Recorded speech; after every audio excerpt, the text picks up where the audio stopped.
So in the last video, what I did was I did this lick. Okay.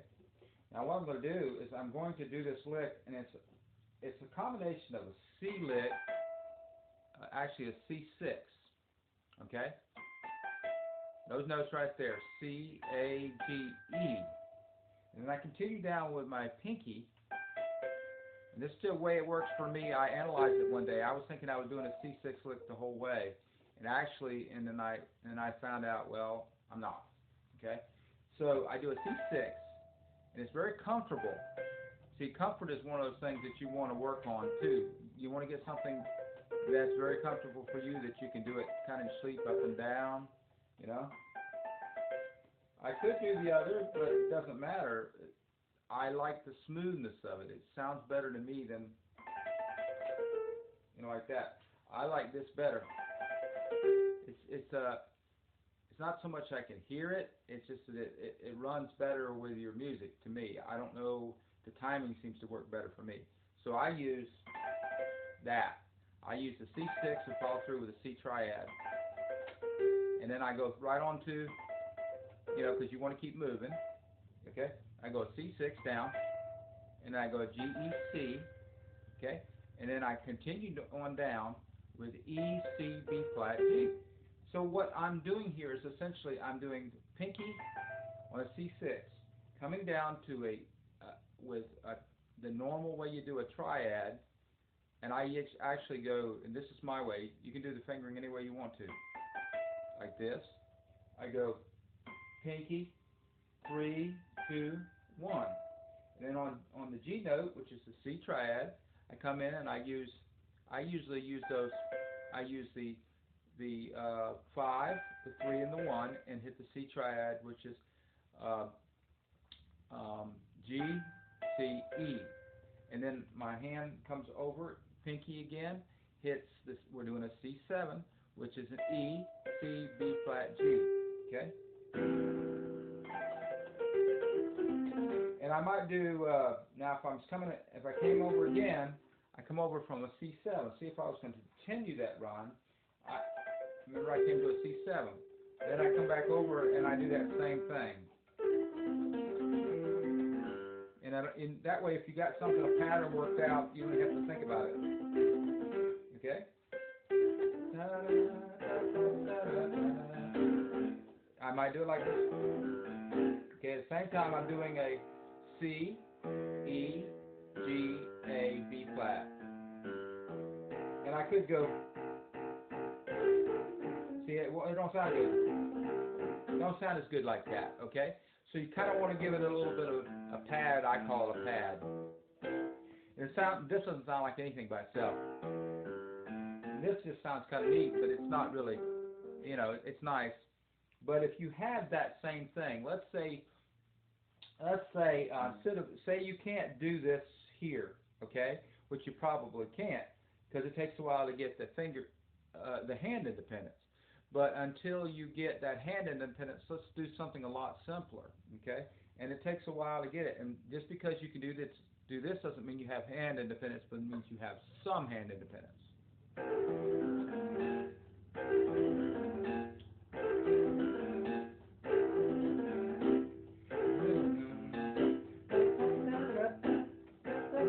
Okay, I don't have to keep on doing it. I can do it in my sleep. Okay, but I'll show you how to do it. That's part of it.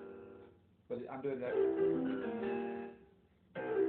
And I only do it fast because I've done it probably thousands and thousands of times over the years. Actually, I was playing organ, and I said, what am I actually doing? Because I noticed something. I thought I was doing the C6 the whole way down, and I realized that I wasn't all that comfortable doing it, and that's kind of a weakness. But this actually is a lot simpler than just the C6, because you don't have to put your fingers like this. I'll point that out. You know, you don't have to do this, which that's a C6, but it's actually an A minor 7. So it's not important to talk about that right now, but I'm talking to beginners and intermediate beginners, okay?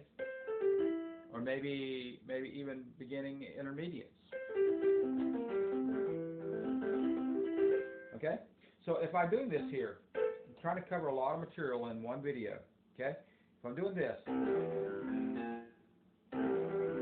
that's a good way to do it. That's a good way to learn it. Can you get your hands together?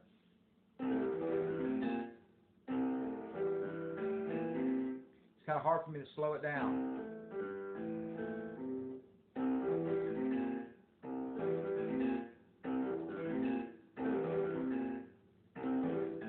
Okay? And when I come over here, I continue the C6 here, come over to C7, and I might do two C7s. I'm over here on this C7, and this is a good thing too. Now I'm going to slow it down right here again. C6. If you have any questions how to do anything, I am semi-retired and I have time to make videos. And I am also making some guitar videos and different ones. I might be doing some banjo videos pretty soon, the different ones. But the thing is, you know, I play different instruments, so you know that never know what's going to be on my channel. So if you do this video here, as I'm doing this video, I want to show you how to do a C7 followed by a C7. See this right here? I got this note right here, and then I move over to this other inversion. I come from that where the thumb is on that right there. I come from where the thumb is. I do a C7 coming down. Okay, I'm doing that so you can see how I'm doing it. It's C, B flat, G, E, C. But now I take the thumb and move it over here. I'm going to be doing a number of these videos because there's a lot of material in this. I wish I would have had this opportunity. I'd be way ahead of where I am right now. Let me check. Oh, I heard it. Yeah. No, nobody home yet. Okay, C7. See how it's the same notes, just turned around. And then I come over here with a pinky on C, E, B flat, G. Sorry, I did that wrong. A C7 followed by another C7. But I like to throw that see how where you have to like you got to jump here like that. So what I like to do is I like to put that extra one in there and it gives me time like that. Okay? So that's the reason why I did that. I'm going to do that again.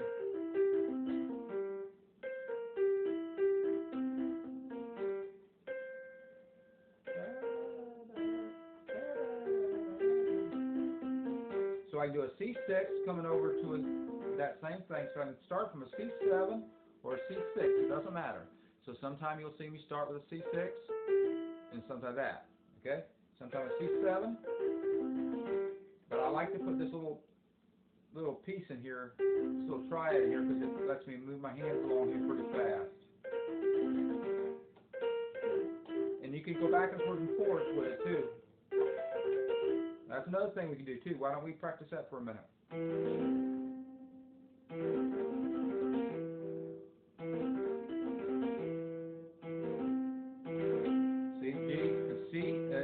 It's an E, G, B flat, C. And then I move the thumb over here slow.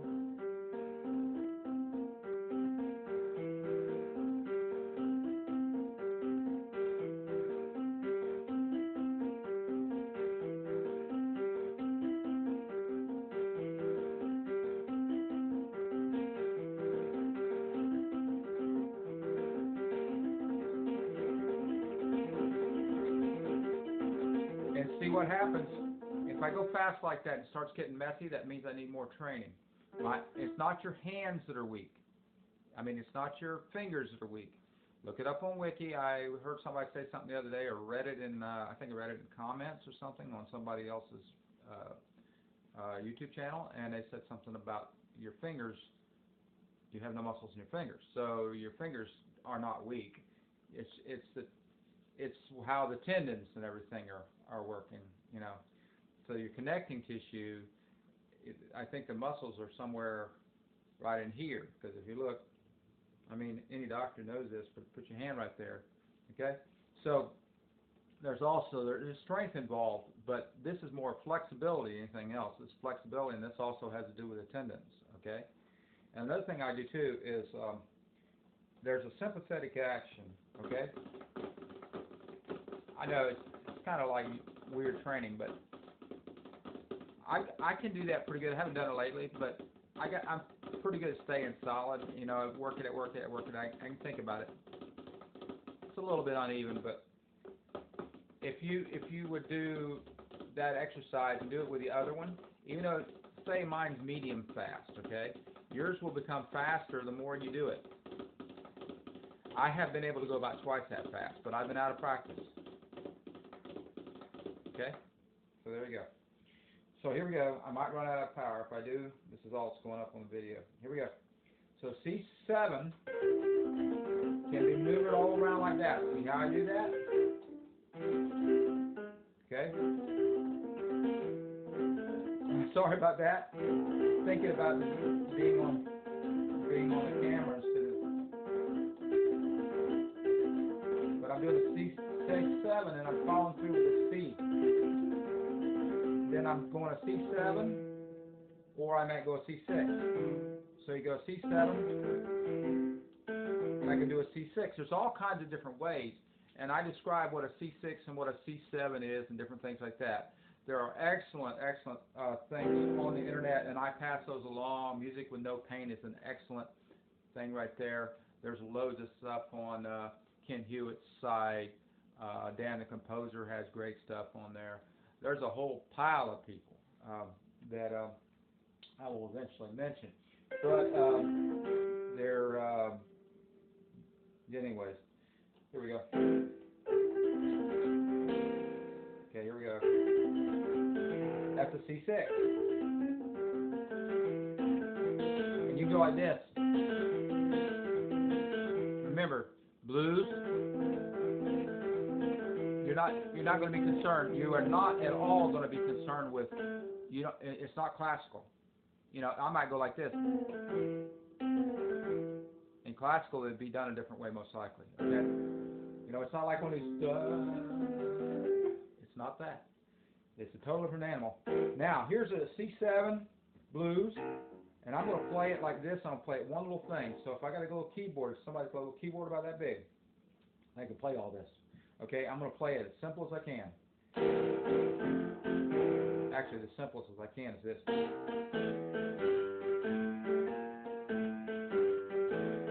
And it's actually simpler just to hit the C.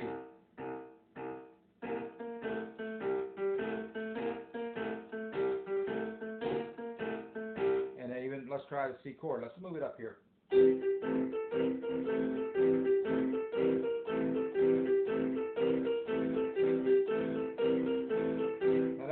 That's your hand independence doing that too.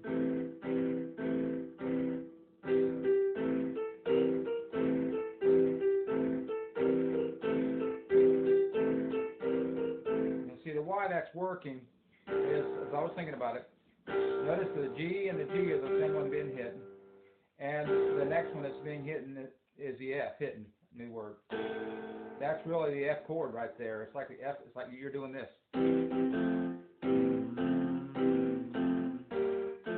Actually kind of doing this. Okay, you're doing da, da, da, da. You just can't see it as obviously, but it's like this.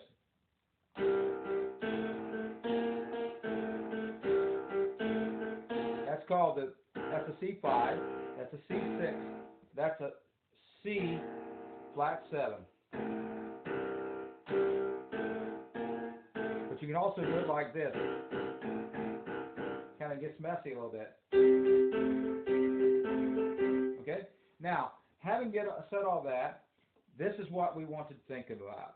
Okay, let's take that same thing. I've never done this in my life.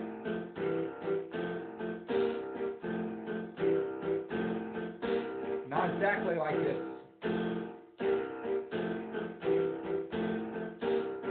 And you can go together with it now. That sounds really cool too.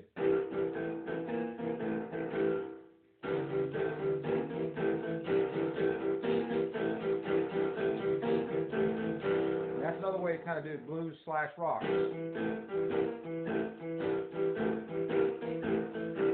I'm just doing a...